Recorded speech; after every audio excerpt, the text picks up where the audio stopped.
मंगलाचरण करेंगे। ओम नमः सिद्धेभ्यः जय श्री ओम नमः सिद्धेभ्यः जय श्री ओम नमः सिद्धेभ्यः।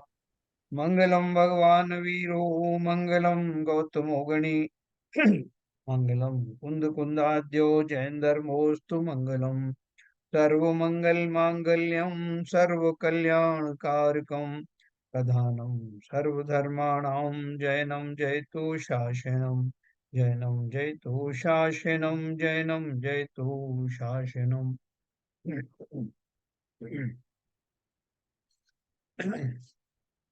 मोक्ष मार्ग प्रकाशक के पांचवें अधिकार के अंतर्गत हम विभिन्न मतों के बाद में जो ढूंढक मत है, श्वेतांबरों में जो है विशेष रूप से जो मूर्ति पूजन नहीं करते उनके बारे में अपन चर्चा कर रहे हैं।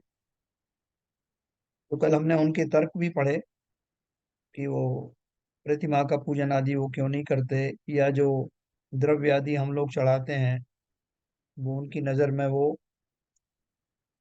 कैसे गलत हैं। वो सब उनकी चर्चा अपन ने कल पढ़ी। अपन उससे अब आगे का थोड़ा सा देखेंगे, और उनके माध्यम से पंडित जी ने जो उद्बोधन दिया है उनके माध्यम से हम न केवल अपनी पूजा में, पूजा पद्धति में होने वाली जो सामग्री आदि है या जो भी हमारा जो विधि विधान है उसको जस्टिफाई कर कैसे करें, उसमें वास्तव में उसके पीछे मंतव्य क्या है, इस बात को हमें भी पता होना चाहिए।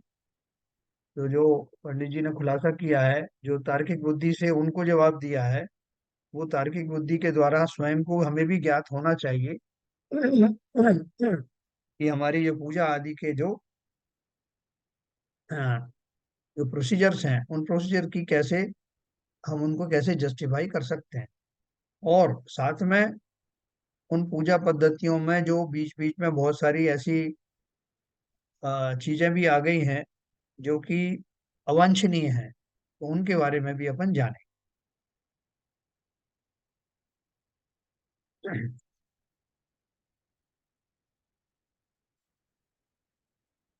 देखिए यहाँ पर ने पढ़ा था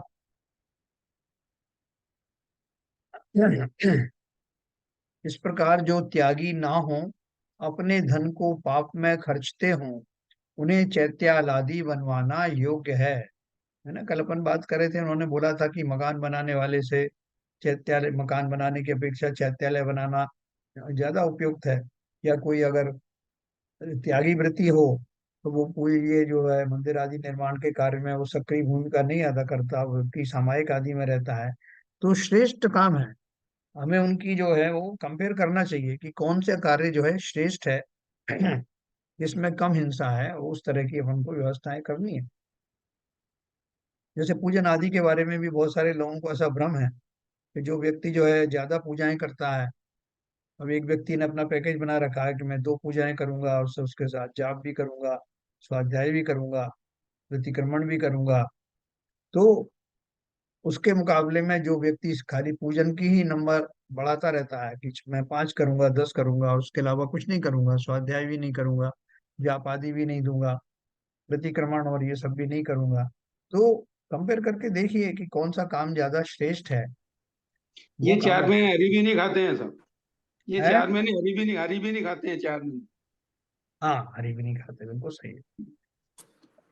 तो देखो ये इसमें जो श्वेतांबरों में बहुत स्ट्रिक्टली फॉलो होता हाँ, है। ये स्ट्रिक्टली फॉलो करते हैं। बिल्कुल। तो जो चीजें जहां से अच्छी मिले अपन को वहां से लेना चाहिए। अभी देखो जो सिख लोग होते हैं गुरुद्वारे में, उनके अंदर में कैसी सेवा भाव होता है। न हाँ, केवल साधर्मी भाइयों के प्रति, बल्कि जो साधर्मी नहीं है उनके लिए भी लंगर आदि का आयोजन करना, और जो गुरुद्वारा है उसकी पूरी सेवा करना, जूते चप्पल तक साफ करना, ये इतना जो समर्पण हमारे यहाँ नहीं होता लोगों में। तो वो समर्पण का विशेष लाभ मिलता है। कहाँ कैसे जो हम जैनियों की बात ही करते हैं, हम जीव दया पालते हैं, चींटियों को मरने नहीं देते, लेकिन हमारे साधर्मी भाई कोई अगर अभावों में जी रहा है, किसी को कोई तकलीफ है, तो हम उसके ऊपर कोई ज्यादा ध्यान नहीं देते, पूजन करके निकले और बाकी सबको इग्नोर कर देते हैं बस। नहीं जबकि सर, ये उनके यहाँ तो सरदारों के यहाँ तो जब गुरुद्वारा बनना है, कंस्ट्रक्शन होना है, वहाँ कार सेवा करते हैं। अच्छा, वो कॉन्ट्रैक्टर नहीं बुलाते हैं। ट्रक वाला को अगर सरदार है तो वो मटेरियल ट्रांसपोर्ट करके लाएगा। और उनके यहाँ शादियां होती हैं, सारी दिन में होती हैं गुरुद्वारे में, और उस दिन उनके यहाँ ना कोई शराब पीता है ना नॉन वेज खाता है। बताइए आप। सिंपल शादी होती है उनके यहाँ। हाँ, और दिन में होती है, उनको सही कहा दिन में आपने। होती है, दिन में होती है। बहुत तो हम, स्ट्रिक्टली, मतलब वो सिख धर्म को चाहे कुछ भी हो जाए, वो श्रद्धांज से, पूरे श्रद्धांज से फॉलो करते हैं, चाहे कैसा भी धर्म हो। उससे हम कंपैरिजन नहीं करना चाहते, यस, उनकी कोई भी मान्यता हो। तो आपने जो बात कही है ना, उनके कि अच्छी सुबह ही मॉर्निंग में शादी होती है नहाने के है बाद। क्या। सुबह ही मॉर्निंग में शादी होती है। नहीं मतलब मैंने तो 12 बजे भी देखी है बहन जी। नहीं भाई, मैं तो ज्यादातर उनके यहाँ ये होता है कि सुबह नहा धो के और उनके लिए फेरों के लिए बैठते नहीं हैं मैंने ज्यादातर। मैंने कई शादियां अटेंड की हैं उनकी गुरुद्वारे में। हाँ, उधर मैंने भी बहुत की है। ग्यारह हमारा बारह पूरा business 11-12 पंजाब बजे। से है। हाँ तो हमने पंजाब में जाके बहुत शादियां अटेंड की है उनकी। हाँ, जैसे तो आप तब बोल रहे हैं कोई नॉन वेज नहीं होता, कुछ नहीं होता उनके, ना ड्रिंक करते हैं। वही है। स्ट्रिक्टली फॉलो करते हैं, ना शराब चलती है ना नॉन वेज हाँ, चलता है। नहीं, कुछ नहीं चलता उनके यहाँ। हाँ देखो, जहां से अच्छी चीजें मिले वो हमें ग्रहण करना चाहिए। और इसके विपरीत हमारे यहाँ कितना दिखावा होता है। रात्रि में शादी होगी तो साहब उसमें जो है ज्यादा रौनक आएगी। तो कितनी हिंसा, जहाँ रात्रि भोजन का त्याग है जिस धर्म में, जिस संप्रदाय में, वहां रात्रि में जश्न मनाना, पटाखे चलाना, आतिशबाजी करना, और रात्रि में भोज देना, शादी की सारी रस्में निभाना, ये सब कितनी निरर्थक सी बातें हैं। लोग हमारे ऊपर हंसेंगे कि इनका कहने का काम कुछ और है और करने का कुछ और है। सर, प्रमाण सागर महाराज जी बता रहे थे, वहाँ एक उन्होंने शादी कराई थी उनके सामने, मतलब उनके पिछले साल शिखर जी में उनके सानिध्य में एक पेयर की शादी हुई थी, जैन विधि से, पूरी जैन विधि से शादी कराई थी उन्होंने। तो जी, उन्होंने बोला कि जो परिक्रय संस्कार होता है, वो जिन कार्यक्रम मंत्र से। के साथ होता है, वो मंत्र आप रात में उच्चारण करके अपने ऊपर पाप ले रहे हैं। रात में शादी आप कर ही नहीं सकते हैं। हाँ, जैन विधि से शादी होती है। आप वहां क्या कहते हैं, यंत्र बैठाते हैं, यंत्र की स्थापना करते हैं, आप सारी पूजा करते हैं। नहीं, वो बिल्कुल सही कहा आपने। जो अब जैसे पंडित जी ने जो तर्क दिए हैं वो ये मान करके दिए हैं कि हम जो है उनका जो विधिवत पालन करते हैं, जो भी हमारे सिद्धांत हैं, लेकिन बहुत सारे दोष हमारे अंदर में घुसाए हैं जिन्होंने हमको उनके समकक्ष जो है नीचे खड़ा कर दिया है। उनसे नीचे खड़ा कर दिया। अब देखो, अपन बोलते हैं कि एक जैनी भाई को दूसरे जैनी भाई की दुकान से सामग्री खरीदना चाहिए। यस। वो दूसरा जैनी जो है वो बिल्कुल दया नहीं करेगा कि ये जैन भाई आया है तो मैं इसमें थोड़ा कुछ कंसेशन कर दूं, एक और में वो पूरा कसके ही लेने वाला है। ज्यादा वो लेगा, ज्यादा थोड़ा, हाँ, ज्यादा ही कुछ मिलेगा।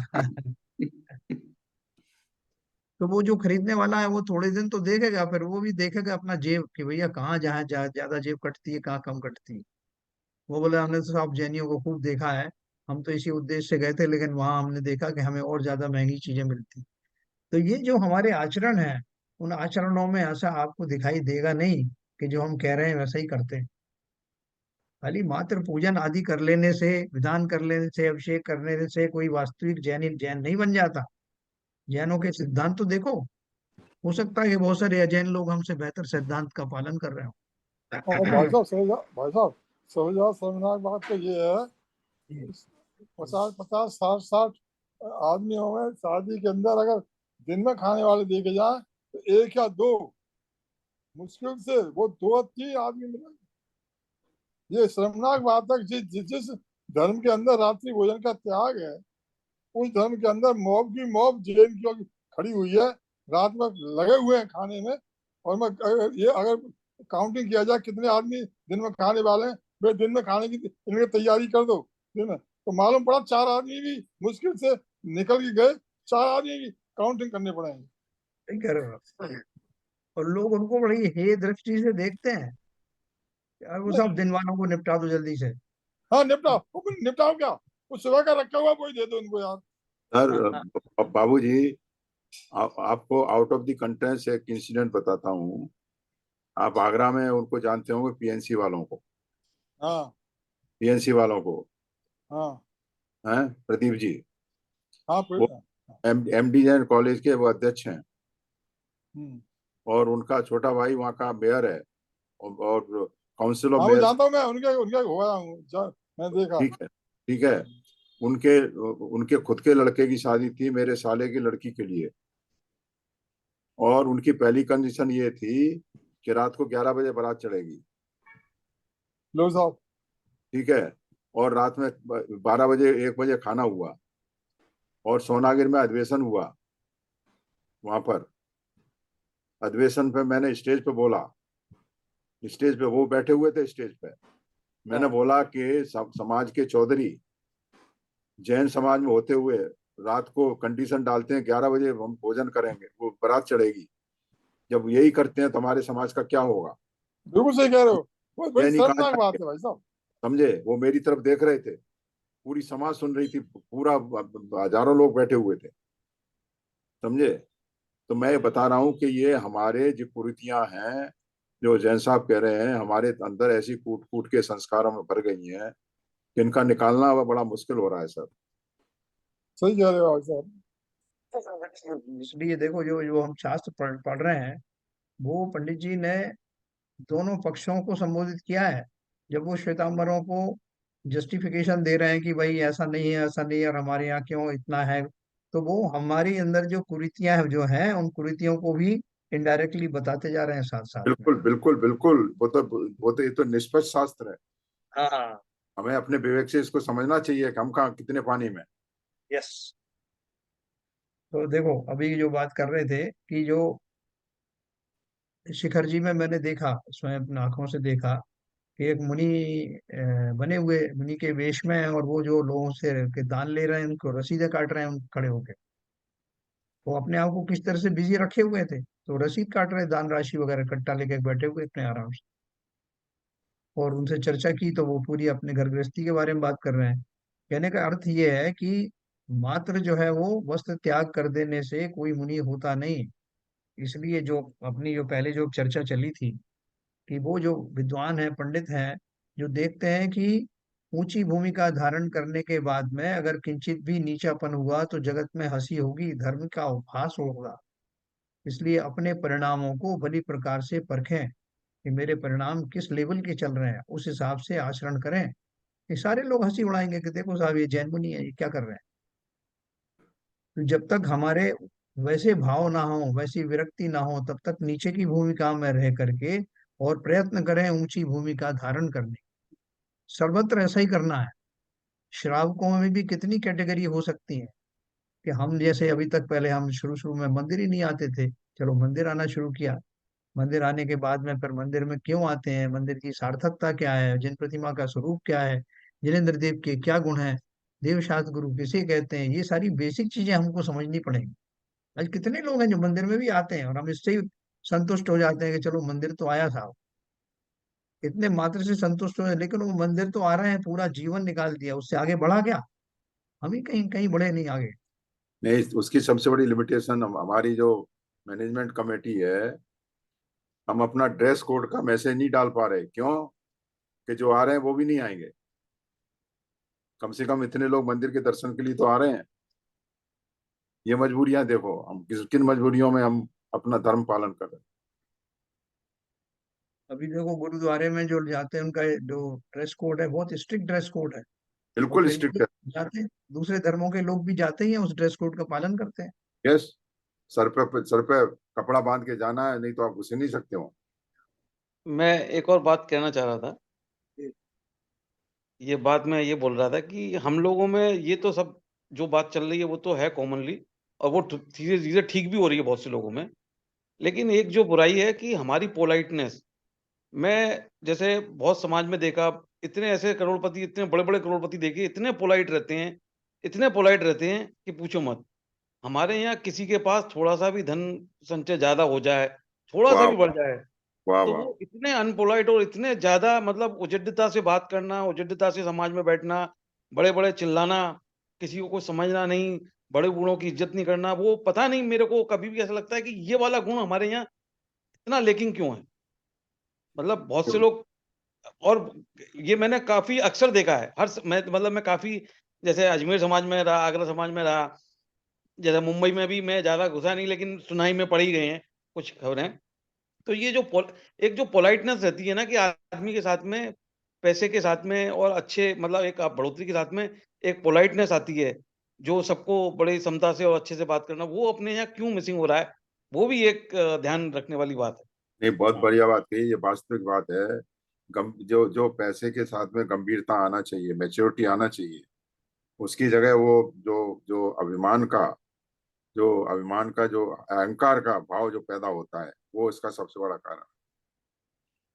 तो देखो, अभी 10 लक्षण पर्व आ रहा है।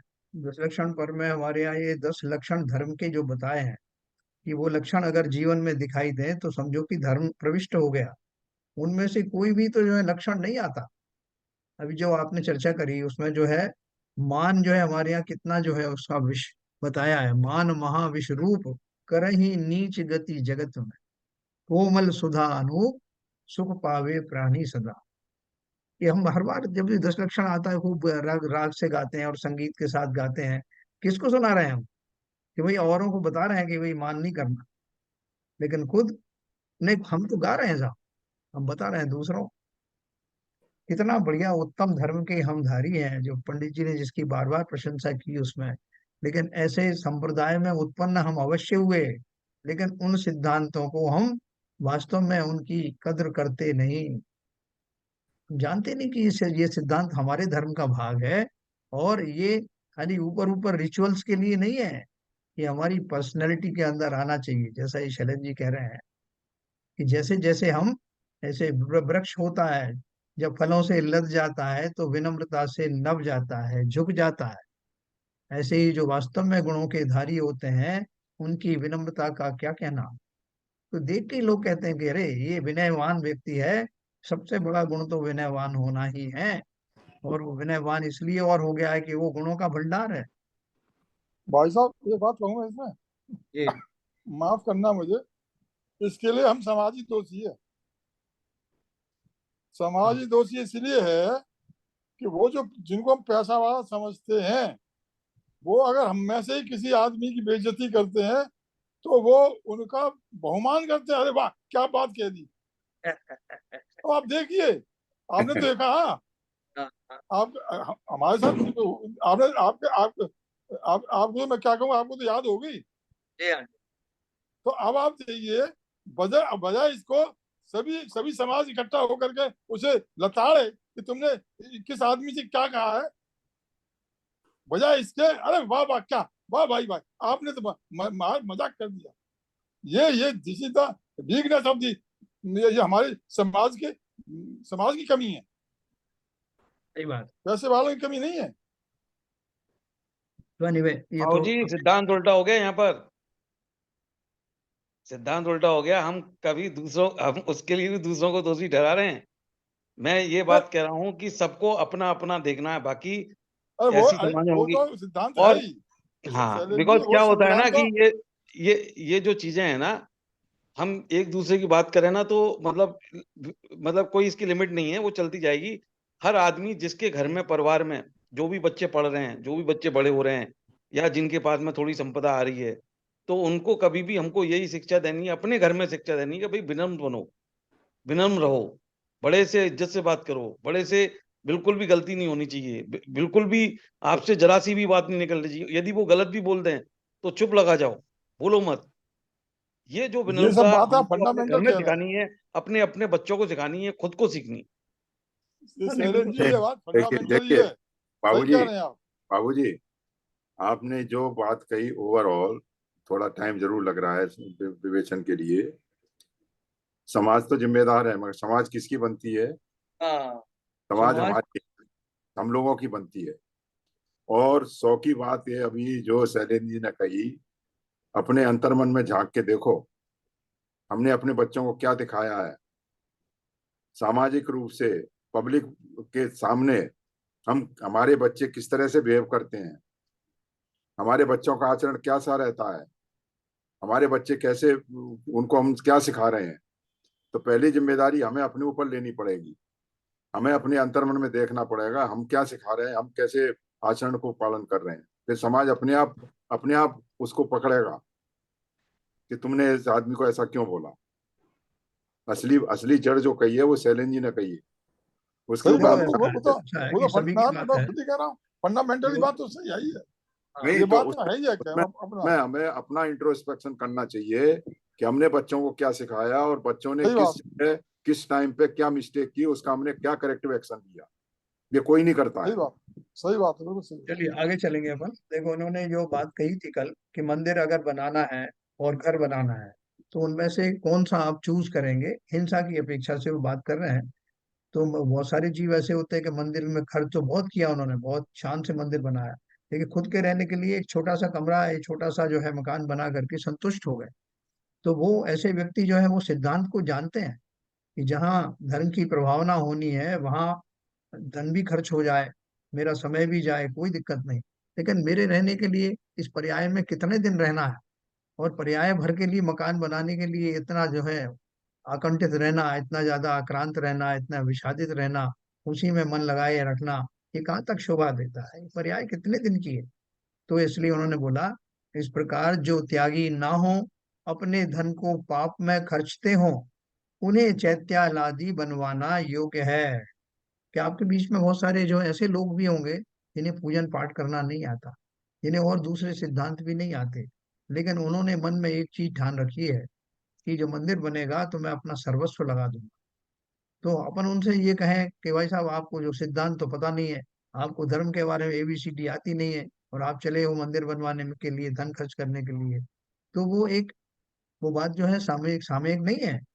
यहाँ बात क्या चल रही है कि जो उसको व्यक्ति को मान लो ज्ञान ही इतना है, बहुत ज्यादा शास्त्रों का पठन पाठन नहीं आता, पूजन पाठ भी नहीं आती, लेकिन एक चीज में बहुत सजग है कि मेरा जो कुछ भी धन आदि है, जो मेरा वैभव है, जो मेरा पुरुषार्थ है, वो अपने निजी स्वार्थ में शारीरिक सुख के कारण मैं ना लग करके अगर धर्मादि के मार्ग में लगता है तो उसमें अवश्य लगाऊंगा।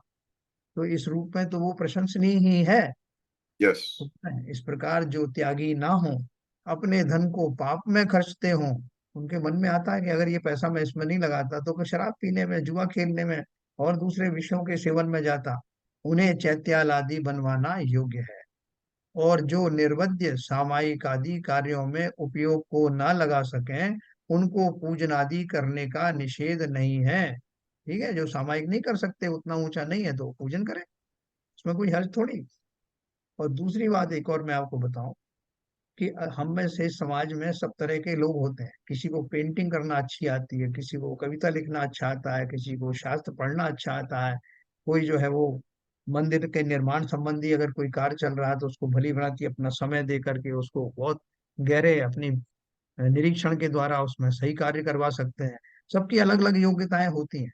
तो समाज में हर व्यक्ति को अपनी योग्यता का जो भी उसे कार्य मिला हुआ है उसको पूरी प्रकार से करना चाहिए, को भागना नहीं चाहिए, तेरा मुझे क्या करना है, साहब बन रहा है मंदिर तो वो जाने। तो वही आपसे भी तो कहा था, हाँ कहा था साहब, अब हम इनका देखें कि अपना देखें। समाज में हर व्यक्ति का अपना अपना दायित्व है। हम वैसे भी कुछ नहीं कर रहे हैं, हम अगर वहाँ मंदिर निर्माण हो रहा है या कुछ और कार्य हो रहा है, उसमें अगर हम थोड़ा कंट्रीब्यूट, धन से तो दूर की बात है, अगर मैं तन से भी कुछ उसमें कंट्रीब्यूट कर सकता हूँ, मेरे अंदर कुछ एक काबिलियत है, जरूर करना चाहिए। उससे भागना नहीं चाहिए कि साहब क्या रखा है, आपने ही तो बताया था कि इन सब चीजों में कुछ नहीं रखा है, इसकी बजाय जो है स्वाध्याय करो और ये माला जपो। तो हम तो सब क्या, तो बोले हमने इसलिए इसको सब छोड़ दिया, तो स्वाध्याय कर रहे हो क्या? नहीं साहब वो तो हमसे होता नहीं। तो वो होता नहीं है और ये आप करना नहीं चाहते, इसलिए और अपनी भूमिका में मैं श्रावक हूं अगर, तो श्रावक की भूमिका में मैं साधु नहीं हुआ हूं जब तक, धार्मिक कार्यों में प्रभावनाएं बढ़ाने में अवश्य सहयोगी बनना चाहिए। समंत भद्र आचार्य थे ना, तो आचार्य तो बाद में बने, जब वो दीक्षा लेने के लिए गए तो उनको आचार्य ने मना कर दिया। उनको वो भस्मक रोग था ना, तो जो जो भी खाते थे वो खाते ही चले जाते थे, उनका पेट भरता ही नहीं था कभी। तो उनका जो प्रसिद्ध कथाना की कहानी है, आपने सुना होगा वो, उन्होंने, आचार्य ने उनसे कहा कि अभी तुम्हारे द्वारा बहुत सारे जीवों का भला होना है, धर्म की बहुत प्रभावना होनी, उन्होंने अपने ज्ञान से जाना, और उनसे कहा कि तुम दीक्षा लेने के भाव हैं तुम्हारे, हम जानते हैं, और दीक्षा मिलेगी भी तुम्हें टाइम पर। अभी समय नहीं आया है, उस समय में समय नहीं आया का अर्थ क्या है? तो तुम्हें दोनों बातें थी। एक तो उन्होंने उनका जो वैराग्य का लेवल था वो जान लिया कि अभी वो पूरा पका नहीं है, और दूसरा ये कि इस काल में बहुत सारे व्यवहार रूप से धर्म की बहुत प्रभावना इनके माध्यम से होने वाली। और वो इस बात को समझ गए, उन्होंने गुरु आचार्य की बात को स्वीकार किया, और फिर जो भी कार्य किए उससे धर्म की बहुत प्रभावना हुई। वो जो पिंडी फटी थी वहां पर जो उज्जैन में, वो सब जो बात जो कुछ हुआ था वो सब आपको पता है। तो कहने का अर्थ यह है कि समाज में अगर हमारे हम में कोई भी योग्यता है, हम अभी मुनि नहीं हुए हैं, साधु नहीं हुए हैं, और श्रावक की भूमिका बहुत आगे तक चलती है।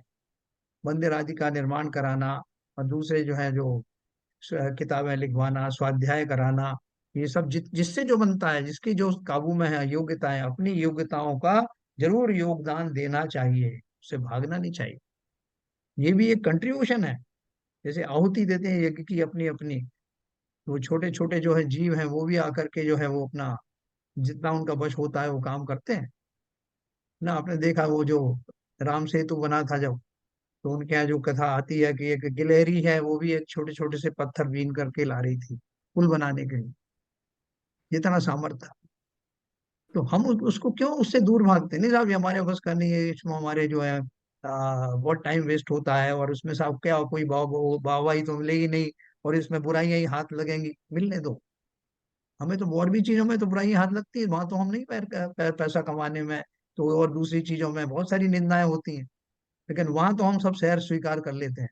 लेकिन मंदिर के कार्यों में या जो है धर्म के कार्यों में अगर थोड़ी बहुत भी किसी ने कुछ कह दिया, नहीं साहब मैं इसीलिए तो धर्म के कार्यों में नहीं पड़ता, पूरे साहस के साथ पूरी हिम्मत के साथ अपनी योग्यताओं का प्रदर्शन करना, जितना हम में शक्ति है वो यूं ही चली जाएगी, उस शक्ति वो योग्यता वेस्ट चली जाएगी या फिर सांसारिक कार्यों में चली जाएगी। तो इसलिए जब तक हम साधु नहीं बनते तब तक श्रावक की किए जाने वाले सारे कार्य भली भांति बहुत विवेक के साथ हमें धर्म के कार्य में सहयोग अवश्य करना चाहिए। उससे भागना, उससे बचना, ये मायाचारी है, ये बहुत ध्यान रखना। इसलिए उन्होंने कहा जो निर्वध्य सामायिक आदि कार्यों में उपयोग को न लगा सके उनको पूजनादि करने का निषेध नहीं है, परंतु जो त्यागी ना हो, अपने धन को पाप में खर्चते हो या अपना समय कहीं दूसरे पाप कार्यों में लगाते हैं, उन्हें चैत्यालय आदि बनवाना या जो जो मैंने कार्य बताया उसमें अवश्य ही कंट्रीब्यूट करना। लोग आपकी थोड़ी बहुत बुराई भी कर दें तो बस पीछे मत हटना, वो तो वैसे भी करने वाले हैं। अगर मेरा अपयश कर्म का उदय है तो लोग तो सामान्य कार्यों में भी आपकी बुराई करने वाले हैं, और धर्म के कार्यों में भी करेंगे। ये तैयार होकर के रहना कि बुराइयां तो मिलती हैं अगर मेरा अपयश का उदय है तो, कहीं भी किसी भी फील्ड में। लेकिन जो मेरा मानस होगा, जो मेरा लक्ष्य हो गया, मन में जो निर्धारण होगा कि मुझे ये उत्तम कार्य में कंट्रीब्यूट करना है, धन से ही नहीं तन से भी मन से भी, अवश्य ही वो सातिशय पुण्य का जनक होगा। अपयश होना होगा अगर तो मेरा वो पूर्व उदय का कारण है। लेकिन इस डर से कोई अच्छे उत्तम कार्यों में आगे ना बढ़ना, ये ना केवल मेरे प्रमाद के लक्षण हैं, बल्कि इन कार्यों के द्वारा मेरा बहुत पाप का सृजन होता है। जो मैं कर सकता हूं मैं नहीं किया, समाज में और कौन आने वाला है? समाज किसे कहते हैं? मैं ही समाज हूँ। ये साहब वो समाज के लोगों को कौन है वो करेंगे साहब, मैं क्यों करूं? हम समाज नहीं है क्या? इसलिए बहुत दृढ़ता के साथ इन कार्यों को करने में तत्पर रहना, आगे से आगे बढ़ करके करना, पीछे हटना नहीं। आगे देखो उन्होंने इसलिए लिखा है जिससे जो बनता है वो करे। जिसको पूजन करना अच्छा बनता है तो पूजन करे, किसी को शास्त्र पढ़ना अच्छा बनता है तो शास्त्र पढ़े, किसी को लिखना ना अच्छा लगता है, किसी छपवाना अच्छा लगता है, जिसकी जो कुवत है जरूर जरूर करना चाहिए। ये पर्याय यूं ही निकल जाएगी। ये हमें बहुत मौका मिला है इसमें। फिर तुम कहोगे निर्वध्य सामायिक आदि कार्य ही क्यों ना करें, धर्म में काल लगाना वहां ऐसे कार्य किस लिए करें? हैं वो क्या बोल रहे हैं? निर्वध्य सामायिक आदि कार्य ही क्यों ना करें, मतलब हम तो सामायिक करें साहब, बाकी जो कामों में आप हमको लगा रहे हो वो कार्यों को क्यों करें? उत्तर दिया यदि शरीर द्वारा पाप छोड़ने पर ही निर्वध्यपना हो तो ऐसा ही करे, परंतु परिणामों में पाप छूटने पर निर्वध्यपना होता है। सो बिना अवलंबन सामायिक आदि में जिसके परिणाम न लगे, वह पूजन आदि द्वारा वहां अपना उपयोग लगाता है। वहां नाना प्रकार के आलम्बन द्वारा उपयोग लग जाता है। यदि वहां उपयोग को ना लगाए तो पाप कार्यों में उपयोग भटकेगा और उससे बुरा होगा। इसलिए वहां प्रवृत्ति करना युक्त है। देखो बहुत सारे लोग क्या करते हैं, इसका जो है बहाना लेते हैं कि साहब आपने कहा ना सर, ये पूजन पाठ में कुछ नहीं रखा है, इनसे क्या होने वाला है, और इधर की सामग्री उधर करते रहो, और ये सब ये अभिषेक करने जाओ, इनमें क्या रखा है। तो बोले फिर, बोले आपने बताया था अभी धर्म में हमने पढ़ा था, इसलिए हमने ये सब छोड़ दिया साहब, पहले थोड़ा बहुत करते भी थे, तो अभी क्या करते हो। बोले अभी हम बस ये सोचते हैं कि इन सब करने में कोई धरा नहीं। नहीं, वो सोचते तो हो लेकिन करते क्या हो। बोले करते तो कुछ नहीं साहब, पहले जो करते थे वो भी छोड़ दिया, क्या रखा है उसमें, पाप ही लगता है। तो वो क्या बोल रहे हैं कि शरीर द्वारा पाप छोड़ने पर ही निर्वध्यपना हो तो ऐसा ही करें, लेकिन मन में आपकी कितनी कषायें भरी हुई हैं, वो तो छूटी नहीं ना। आपने जो कोई दूसरे शरीर के ऐसे कार्य छोड़ दिए और उसमें ऐसा मान लिया कि इससे मेरे को पाप बंद होता है, और इसलिए मैं तो जो है सामायिक करूंगा। और सामायिक कैसे कर रहे हो, जिसमें कोई मन नहीं लग रहा, कोई भाव नहीं लग रहा है, किताब सामने रखी है, चिंतन कुछ और चल रहा है। तो बोल रहे हैं यदि शरीर द्वारा पाप छोड़ने पर ही निर्वध्यपना हो तो ऐसा करें, परंतु परिणामों में पाप छूटने पर निर्वध्यपना होता है। वहां की आपने वो रिचुअल्स भी छोड़ दिए, और यहाँ जिस भाव से छोड़े थे कि मैं इससे ऊंची कोटि का धर्म करूंगा, वो तो आप कुछ कर नहीं रहे। और शरीर के माध्यम से जो जो कुछ करने बैठे हैं, मन बिल्कुल लगा ही नहीं उसमें, तो वहां पर खोटा जो है चिंतन चलता रहेगा। सो बिना आलम्बन सामायिक आदि में जिसके परिणाम ना लगे, है ना, ये जो पूजन के में जो अष्टद्रव्य आदि से जो पूजन की जाती है, वो क्यों की जाती है, वो आलम्बन क्यों लिए जाते हैं। क्योंकि उन आलम्बन के द्वारा ऐसे लोग भी जिन्हों धर्म के बारे में बहुत ज्यादा नहीं पता, कम से कम उन द्रव्यों को चढ़ाने के माध्यम से उतनी देर उनका मन, उनका उपयोग केंद्रित हो जाता है। केंद्रित होने से क्या है कि बाहर के जो कषाय आदि के भाव हैं, उनसे उतने क्षणों तक को निवृत्ति मिलती ही मिलती है। इसलिए वो निरर्थक नहीं है कि पूजन आदि करना बेकार है, सा उससे कुछ नहीं होता, अवश्य होता है। लेकिन किनको होता है, जो दूसरे। निर्बंधपना से क्या मतलब है? निर्वध्य पने का मतलब है ये जो सामायिक वगैरह का जो कार्य है, मन लगा करके करने का है। इसमें जो जो भौतिक शरीर आदि की जो क्रियाएं हैं उनसे ना जुड़ करके और अपना आंतरिक चिंतन आदि के कार्य करना। निर्वध्य का अर्थ देखो जरा, डिक्शनरी मीनिंग देखो।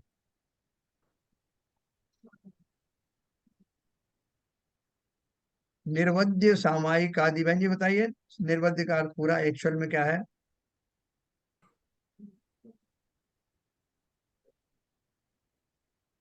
जिसमें हिंसा नहीं हो, जिस कार्य में हिंसा नहीं हो। सावध्य मने हिंसा सहित, निर्वध्य मने हिंसा रहित। निर्वध्य माने हिंसा रहित। जी। हाँ, तो देखो वो ये बोल रहे हैं कि निर्वध्य सामायिक आदि कार्य क्या होंगे, जिसमें हिंसा ही नहीं है वो कार्य करे।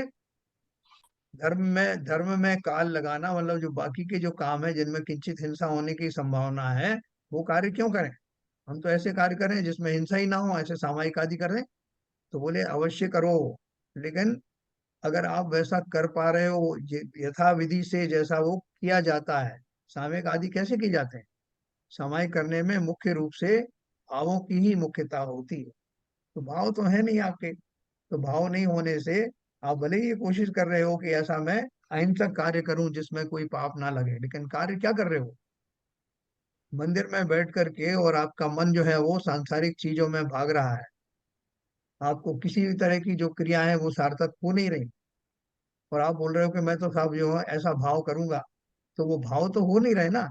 उससे तो वो बेहतर है कि कम से कम वो आप 1-1.5 घंटे जो बैठ करके आलम्बन ले रहे हो किसी तरह का और भक्ति आदि में मन लगा रहे हो, भले ही थोड़ी बहुत किंचित हिंसा उसमें हो भी रही है, लेकिन वहाँ भावों की जो एकाग्रता है, उपयोग की एकाग्रता है, और उस काल में होने वाली कषायों की मंदता है, वो कम से कम उससे तो बेहतर है कि जो बिना किसी भाव के आप जो है उसमें सामायिक में बैठना चाहते हो, वहां भाव लग नहीं रहा है।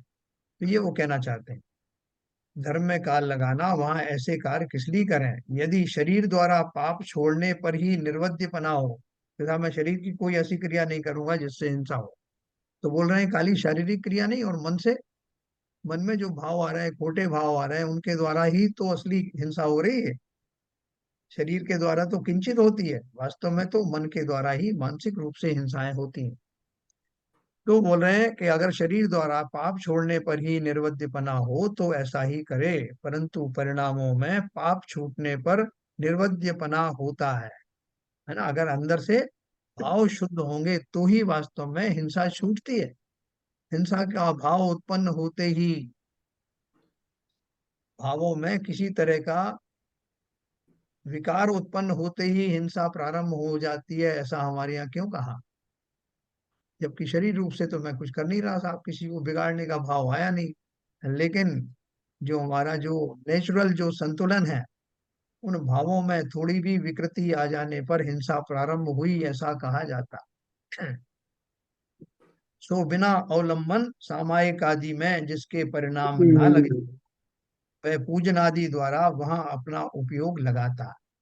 वहां नाना प्रकार के आलम्बन द्वारा उपयोग लग जाता है।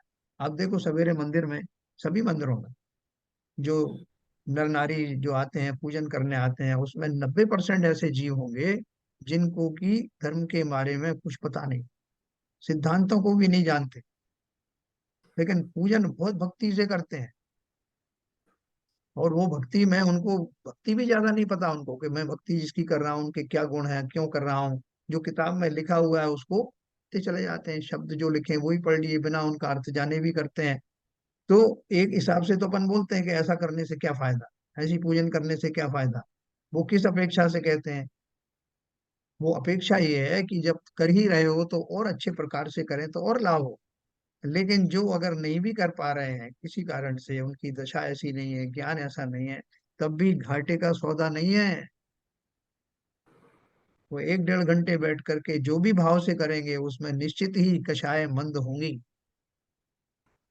ये बात अलग है कि वो उतने से ही संतुष्ट हो जाते हैं, अपन उनको प्रेरणा देते हैं, साधु लोग प्रेरणा देते हैं कि इससे आगे बढ़ो, पहली क्लास से आगे निकलो।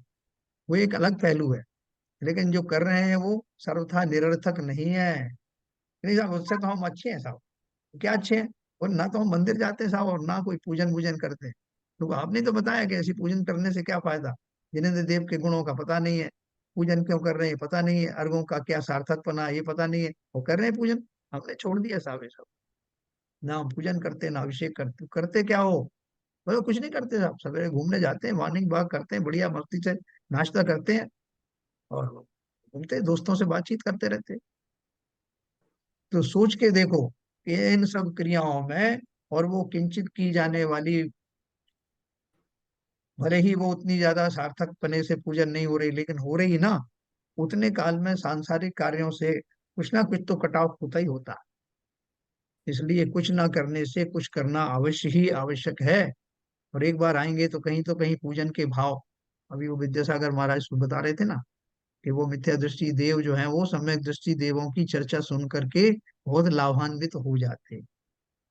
मंदिर में बहुत सारी चर्चाएं भी होती हैं, बहुत सारी चीजें देखने से, जो कभी नहीं सुनते थे वो स्वाध्याय स्वाध्याय करने लगते। अभी बहन जी करा रही है वहां, अपने पूजन से निवृत्त होकर के कुछ पुस्तक लेकर बैठती हैं, उनमें वो स्त्रियों को वो बिठा लेती हैं साथ में, जो कभी उन्होंने स्वाध्याय किया नहीं, लेकिन धीरे धीरे करके उनकी रुचि और उनका जो है वो शास्त्राभ्यास का प्रयत्न बढ़ता चला जाए। ये अच्छे प्रयत्न है, जो इसलिए मैंने कहा जिसमें जो जिस काम में पारंगत हो, जिसे जो चीज आती है, समाज को बांटना, तरह तरह से बांटना, मृदुता के साथ बांटना, उसमें कोई किसी जोर जबरदस्ती नहीं, भले प्रकार से उनका भला होगा तो हमें उनके भला करने का जो भाव आया है उसमें और निखार आएगा, और हम भी अपनी प्रभावना का जो परिदृश्य है, सीमाएं हैं, बढ़ाते चले जाएंगे। तो देखो ये बात हुई कि जहां जिससे जो बने वो तो करें, लेकिन पहली क्लास में ही नहीं पड़े रहना है अपन को, उससे आगे भी बढ़ना। यदि वहां उपयोग को ना लगाए तो पाप कार्यों में उपयोग भटकेगा, और उससे बुरा होगा, इसलिए वहां प्रवृत्ति करना युक्त है। तुम कहते हो कि धर्म के अर्थ हिंसा करने से तो महापाप होता है, अन्यत्र हिंसा करने से थोड़ा पाप होता है। हैं, क्या उन्होंने डायलॉग दिया। तो बोले, सो प्रथम तो यह सिद्धांत का वचन नहीं है और युक्ति से भी नहीं मिलता, क्योंकि ऐसा मानने से तो इंद्र जन्म कल्याणक में बहुत जल से अभिषेक करता है, समो शरण में देव पुष्प वृष्टि करना, चमर ढालना इत्यादि कार्य करते हैं, सो क्या वे महापापी हुए। उन्होंने क्या सिद्धांत दिया है कि धर्म के अर्थ हिंसा करने से तो महापाप होता है। धर्म के कार्य में आप थोड़ा सा भी कोई भी कार्य करोगे तो उसमें थोड़ी सी भी हिंसा होगी, उसका पाप बहुत ज्यादा लगेगा। तो बोले सिद्धांत ऐसा नहीं है। सिद्धांत तो क्या है कि जहां तक हो धर्म के कार्यों को भी विवेक पूर्वक करना, और वहां पर हम उस धर्म के कार्यों को करने के लिए विवेक का उपयोग ना करें और अकारण से ही बहुत हिंसा करें तो दोष लगता है, बहुत दोष लगता है। तो पुण्य तो इतना सा और पाप इतना ज्यादा। सिद्धांत ये है, ये सिद्धांत नहीं है कि आप जो है अन्यत्र हिंसा करने से थोड़ा पाप होता है। ये तो उल्टा हो गया कि आप दूसरी जगह आप हिंसा करेंगे तो बहुत कम पाप लगेगा और धर्म धर्म के लिए करेंगे तो बहुत लगेगा। जबकि धर्म के कार्य में करने वाले के भाव अगर शुद्ध है तो उसको पुण्य की प्राप्ति भी होती है। और यहाँ तो आप दूसरी जगह विषय भोगों में हिंसा करोगे तो वहां तो पुण्य का सवाल ही नहीं, वो तो सीधे पाप का ही कार्य है। इसका अर्थ ये नहीं है, देखो जो उन्होंने जो उदाहरण दिया ना कि ये जन्म कल्याणक में बहुत जल से अभिषेक करता है, इसका अर्थ ये नहीं है कि हम भी ये यहाँ से प्रेरणा लें कि जब वो इतने कलशों से करता है तो मैं भी थोड़े बड़े बड़े बनवा बनवा लूं। इसका अर्थ ये नहीं, ये उन्होंने सिमली खाली इसलिए दिया है कि वो वैसे तो वो उनका जो जल होता है क्षीर सागर का होता है, जीवादि से रहित होता है, तो वहां तो वो बात दूसरी है। खाली वो ये बता रहे हैं कि वो भक्ति के भाव करता है तो कोई पापी थोड़ा है, ये कहने के लिए उन्होंने ये बात कही। यदि तुम कहोगे उनका ऐसा ही व्यवहार है तो क्रिया का फल तो हुए बिना रहता नहीं है। यदि पाप है तो इंद्रादिक तो सम्यक दृष्टि है, ऐसा कार्य किस लिए करेंगे, और धर्म है तो किस लिए निषेध करते हो। पंडित जी ने क्या बोला कि उन्होंने जवाब दिया कि आप देवताओं इंद्रों की बात कर रहे हो ना, तो ये तो उनका काम है, उनका ऐसा ही व्यवहार है, क्योंकि वो इंद्र तो आएंगे ही, वो जन्म कल्याणक होता है तो अब इंद्र आते हैं और बाकी जो जो कल्याणक होते हैं उनमें आते हैं, तो वो सब करते हैं। हमें क्यों आप प्रेरणा दे रहे हो कि हम भी ऐसे धार्मिक कार्य करें, हम नहीं करते।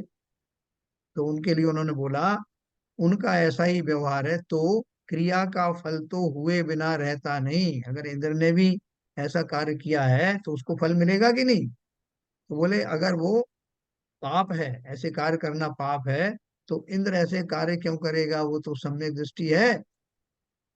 और धर्मेंद्र आदि ऐसा कार्य किस लिए करेंगे, और एक भवावतारी है, एक भव के बाद में उसको मोक्ष जाना है।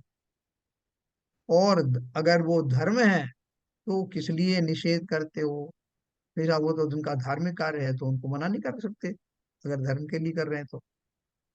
भला तुम्ही से पूछते हैं तीर्थंकर की वंदना को राजाधिक गए, साधु की वंदना को दूर भी जाते हैं, सिद्धांत सुनने आदि कार्य करने के लिए गमनादि करते हैं, वहां मार्ग में हिंसा हुई है ना।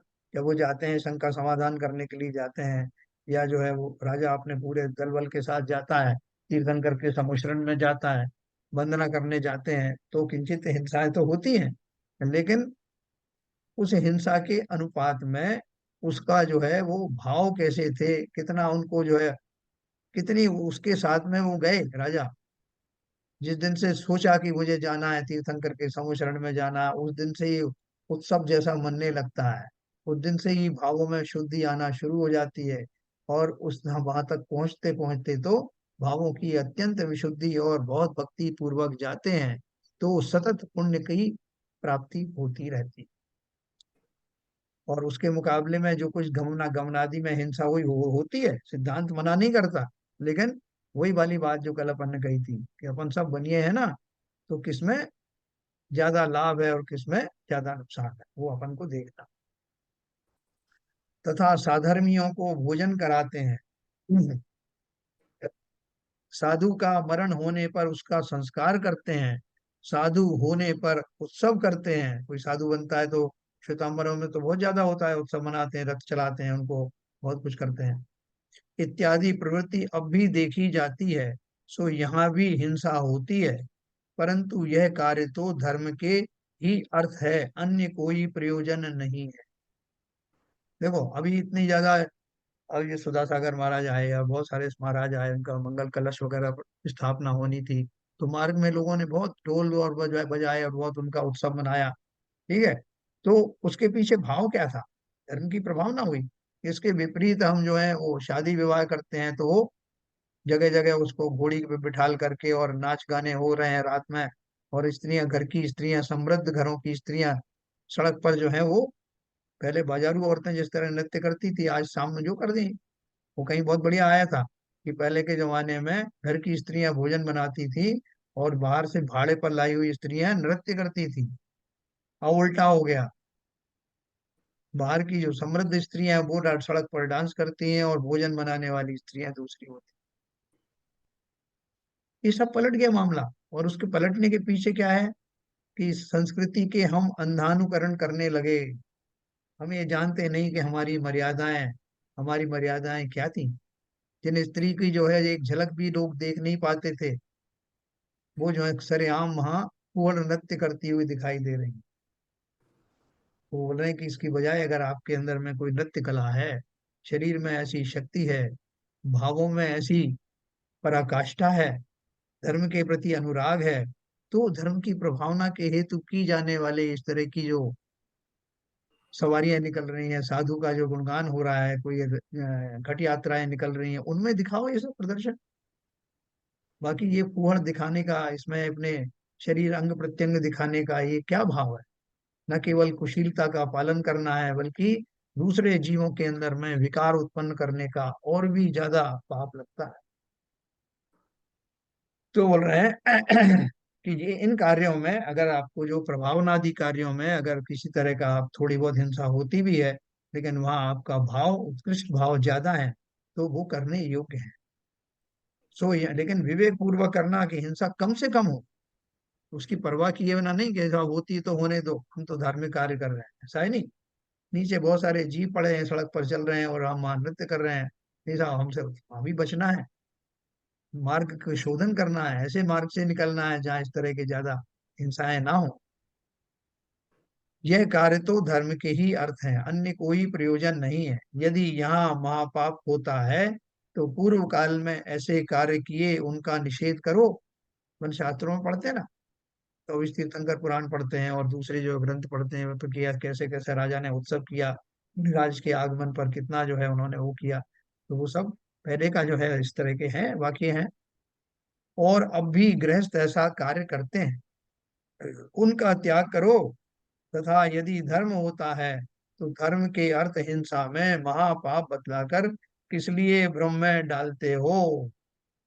ना, हमारे यहाँ ऐसे ऐसे उदाहरण भी हैं। लोग अपनी शादी ब्याह तो करी उन्होंने कैसे, एक जोड़ी कपड़े में कर दी, सादे वस्त्रों में कर दी, छोटा सा उत्सव किया, सादगी भरा किया। लेकिन जब कोई धार्मिक आयोजन हुआ, तो जी खोल करके उन्होंने तन से, मन से, धन से पूरा जान लगा दी उसमें। ऐसे भी उदाहरण है हमारे।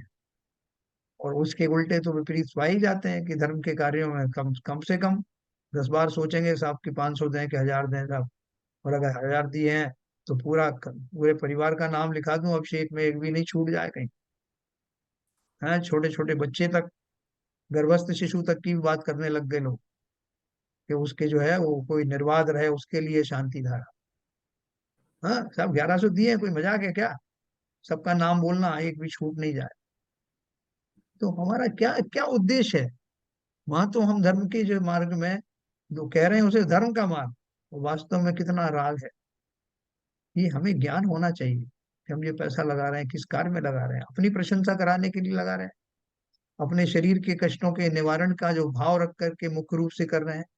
जिस धर्म में वेद विज्ञान और सम्यक दर्शन और रत्नत्रय की बात होती हो, उस धर्म के अनुयायी शारीरिक सुख के लिए, अपने परिवारजनों की मनोकामना के लिए ये सब आयोजन करें, तो कैसे दुख की बात है। क्या सीखा सिद्धांतों से? फिर हमारे सिद्धांत में और बाकी के सिद्धांत में कोई अंतर नहीं। इसलिए इस प्रकार मानना युक्त है कि जैसा थोड़ा धन ठगाने पर बहुत धन का लाभ हो तो वह कार्य करना योग्य है, उसी प्रकार थोड़े हिंसादिक पाप होने पर बहुत धर्म उत्पन्न हो तो वह कार्य करना योग्य है। यदि थोड़े धन के लोभ से कार्य बिगाड़े तो मूर्ख है, उसी प्रकार थोड़ी हिंसा के भय से बड़ा धर्म छोड़े तो पापी ही होता है। तथा कोई बहुत धन ठगाए और थोड़ा धन उत्पन्न करे व उत्पन्न ही नहीं करे तो वह मूर्ख है। उसी प्रकार बहुत हिंसा आदि द्वारा बहुत पाप उत्पन्न करे और भक्ति आदि धर्म में थोड़ा प्रवर्ते व नहीं प्रवर्ते तो वह पापी ही होता है। ये बहुत बड़ा उत्सव मनाया साहब, और बहुत धन भी खर्च किया और खूब नाचे गाने किए, लेकिन मन में जरा भी उस धर्म के प्रति या उस धर्म के आयतन जिनेन्द्र देव आदि के प्रति जरा भी श्रद्धा नहीं हुई। तो बेकार गया, इतनी हिंसा करी और भाव शून्य की। इसलिए देखो, जब वो अभिषेक आदि जब करते हैं, उसमें जल आदि के माध्यम से, क्रिया के माध्यम से किंचित हिंसाएं तो होती हैं, लेकिन उसका उस समय का भली प्रकार सदुपयोग करने वाले उन क्षणों में कैसे भाव रखना है, परिणामों की स्वच्छता के लिए, है ना, प्रतिबिंब क्या है, इसीलिए मैं करता हूँ नित्य प्रति अभिषेक, वो आपका पाठ है ना, वो बहुत बढ़िया। तो उस समय जो अपने परिणामों में विशुद्धता करना, हमारा क्या जा रहा है, कार्य तो हो ही रहा है, उसी समय में अपने भावों को वैसा सुनियोजित करना। जिन्हें जलधारा हो रही है, किसकी हो रही है, जिनेंद्र देव की हो रही है, उनका बहुमान क्यों हो रहा है, तीन लोक के नाथ हैं, और ये मेरा उनके प्रति उनका बहुमान करने का एक तरीका है।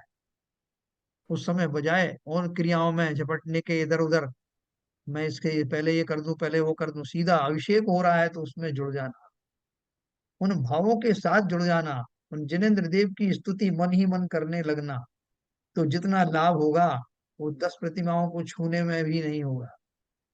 ये बहुत ध्यान रखना। क्रियाएं तो की जा रही हैं, मैं कर रहा हूँ या सामने वाले कर रहे हैं, मैं तो लगे हाथ उसका लाभ उठाऊं, जुड़ जाऊं उन भावों से जिनके कारण उन तीन लोक के नाथ का बहुमान किया जा रहा है। एक एक धारा उन पर पड़ रही है, जैसे मानो मेरे मन से ही मेरी कलुषता निकलती जा रही। भावों से जुड़कर देखो, वहां ये भटकने की जरूरत नहीं एक भाव में कि साहब मैं अगर इसमें लग जाऊंगा तो वो जो है फलानी फलानी प्रतिमा का जो प्रक्षालन रुक जाएगा, फिर ये रह जाएगा साहब, वो कपड़े खत्म हो जाएंगे, वो कौन करेगा। कुछ नहीं रखा, इसके पीछे जो मूल भाव है, उन क्रियाओं के माध्यम से होने वाला माल है वो बटोरो, वो छोड़ दिया, तो वो ऐसे ही हो जाएगा कि वो हिंसा हाथ रहेगी और भाव तो लगे ही नहीं।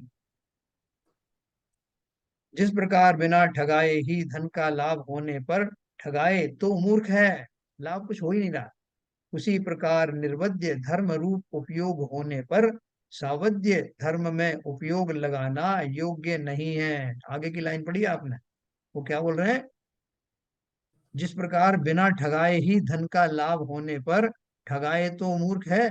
कि आपको किसी ने बोला कि भैया तुम वहां चले जाओ निरापद रूप से, वहां कोई ठगने वाला भी नहीं है और वहां आपको इतना लाभ मिलने वाला 100% बिना किसी क्या बोलते हैं रिस्क के, तो अपन वो लेते हैं। कोई नहीं साहब मैं तो रिस्क लूंगा भले ही मुझे 10 रुपए मिले, और बिना रिस्क लिए आपको 1 करोड़ रुपए मिल रहे हैं तो वो लोगे कि ये करोगे। तो बोल रहे हैं यहाँ भी निर्वध्य धर्म रूप उपयोग होने पर, अगर मेरा स्तर इतना सुधर गया है कि मैं प्रतिक्रमण आदि या सामायिक आदि के योग्य हो गया हूँ, स्वाध्याय में मेरा विशेष मन लगने लगा है, उन ग्रंथों के मैं सिद्धांतों को भली भांति समझने लगा हूँ, और मैं जब भी एकांत में बैठता हूँ तो मेरा मन आत्मिक चिंतन से जुड़ जाता है। अगर ये मेरी दशा आ गई और फिर भी मैं कहूँ कि नहीं साहब मैं तो छोटे मोटे कार्य करूंगा, मंदिर में जाकर के पूजन करूंगा 2 घंटे, तो बोल रहे कि वो इसी तरह की बात है जहाँ हिंसा होने के बहुत चांसेस हैं, जहाँ उतने उस जाति का भाव लगने का जो समय कम मिलता है, उसकी बजाय अगर आप अपनी योग्यता ऐसी पाएं कि आप अब अपना उच्च कोटि का ध्यान लगा सकते हैं, तो मूर्ख मत बनना।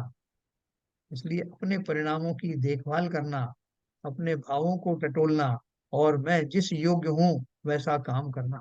अगर बिना हिंसा के ही मैं उतने उच्च कोटि के भावों में धार्मिक कार्यों से जुड़ जाऊं, स्वाध्याय आदि में जुड़ जाऊं, तो नीचे के कार्य करने की आवश्यकता नहीं।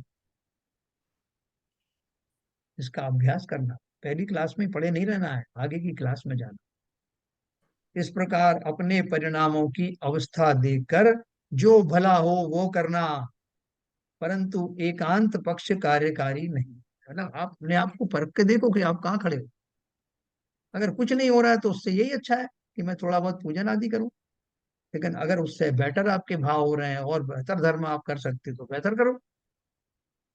लेकिन करना तो है हिंसा आदि कार्यों में या सांसारिक कार्यों में ही भले भरे भर लेना, उसमें मत लगे रहना। तथा अहिंसा ही केवल धर्म का अंग नहीं है। हैं? देखो क्या बोल रहे हैं कि सिर्फ एक ही बात को अपन ने ले लिया, नहीं साहब मैं तो इसलिए नहीं पूजन आदि करता कि उसमें हिंसा होती है, अभिषेक आदि नहीं करता उसमें, तो बोले खाली एक मात्र हिंसा की बात नहीं है, रागादिकों का घटना धर्म का मुख्य अंग है। सांसारिक कार्यों में जो राग होते हैं उनका घटना, जब मैं और दूसरे कार्य करता हूँ पूजन आदि करता हूँ उतने काल में मेरे रागादिक में कमी आती है ना। एकांत पक्ष कार्यकारी नहीं मतलब ना तो ये कहो कि साहब मैं तो स्वाध्याय ही करूंगा भले ही मेरे परिणाम उस लायक नहीं हुए हैं, ना ये कहना कि मैं पूजन आदि ही करूंगा भले ही मेरे परिणाम उच्च कोटि के हो गए हों। इसलिए बोल रहे हैं एकांत मत रखना, जो हमारे लिए बेस्ट है वो करना, और पहले जानना कि कौन सी चीजें बेहतर वाली हैं। तथा अहिंसा ही केवल धर्म का अंग नहीं है, रागादिकों का घटना धर्म का मुख्य अंग है। इसलिए जिस प्रकार परिणामों में रागादिक घटे वह कार्य करना। ठीक है, कल इसका और विवरण मैं आपको दूंगा। जो चरणान योग में जो जो कुछ बताया हुआ है गृहस्थों को जो अनुव्रत आदि कैसे धारण करना है, क्यों धारण करना है, देखो पंडित जी ने कहाँ से ये लेकर के आए बात, और वो दूसरे धर्मों का बताते बताते उन्होंने हमको कहाँ लेके आ गए कि हमारे धर्मों में कितनी कितनी अच्छी चीजें दी हुई हैं और हम कहाँ भटक जाते हैं। इससे सिद्ध होता है कि उनका उद्देश्य किसी कोई धर्मों से द्वेष करना नहीं, बल्कि धर्मों में घुस गई जो बुराइयां हैं उनको निकाल बाहर करना है और हमें भी आईना दिखाना। तो कल अपन इस बात की और चर्चा करेंगे जिससे हमारे आचरण और सुधरे। अभी समय हो गया, हमारी स्तुति करेंगे।